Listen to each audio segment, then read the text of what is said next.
در تاجیکستان یک سلسله منصب‌های دولتی به تعبیر معروف رفغانی است که اکثرا در عوض پول فروخته می شوند. از جمله منصب‌های مهندس زمینساز، رئیس جماعت، رئیس مکتب و زمین، مدیر مکتب، مدیر کودکستان، مدیر معارف و مردم بعضا در حیرت می‌افتند که چگونه یک راننده تاکسی بناگو یک صبح گالستوک بسته و کاستوم می پوشد و رئیس جماعت و مدیر معارف می شود. یک نمونه برجسته این اقبال نعمت الله خسروبشه یکی از رهبران وزارت معارف بود که یک راننده عادی بود و ماه اکتبر سال 2022 یک بار مدیر معارف نویه رودکی تعیین شد و الکی بعد 3 ماه کوریش برای دور بستن مدیران همه 65 مکتب این نویه باز داشت و به کروپسی عیبدار شد. به کسی پوشیده نیست که وقتی هیچ بودگان در عوض پول به منصب‌های رفغانی دست می‌یابند، با سوء استفاده از منصب‌ها دست به فساد و رشوه‌خوری زده، اول در فکر نه یگان پیشروی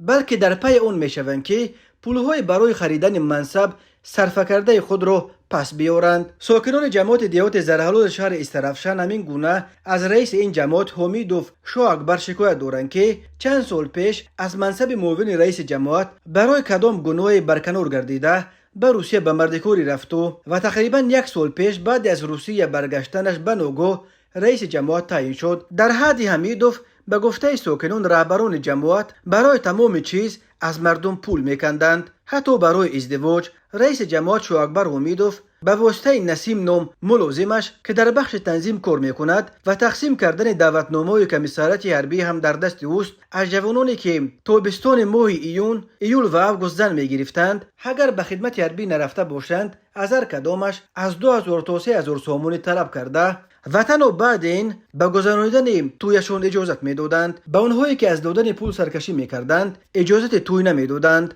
و روی خط میکردند که ماه اکتبر یا نوامبر برای رفتن به خدمت تیار شوید. نوشتن در عریضه شکایتیشان به پایگاه خبری بامداد ساکنان جماعت زرحلال. موسم دعوت به صف قوه‌های مسلح به قول مردم وقت پویزکدی برای رهبران جماعت به یک موسم پولغنداری تبدیل یافته است. به گفته ساکنان شاه اکبر حمیدوف همراه با اما نسیم پویزکتیک به خانه ساکنانی که فرزندانشون در روسیه در مردکاری هستند رفته میترسوند که اگر بچت رو آورده به ارتش نفرستی برده محکمت میکنیم. معلوم است که کم کسی پسرش رو از روسیه برمیگرداند و به ارتش میفرستد. آنها مجبورند که به رئیس جماعت و نسیم 1000 تا 1500 سومونی داده جان پسرانشون رو تو موسم آینده بخرند و در موسم آینده عین ماجرا تکرار می شود. بعد رئیس جماعت تعیین شدن شاه اکبر حمیدوف شهردار استرافشان احمد مامورزاده شرط گذاشته بود که اول پسر خودت را به خدمت میفرستی و تنها بعد این به کارت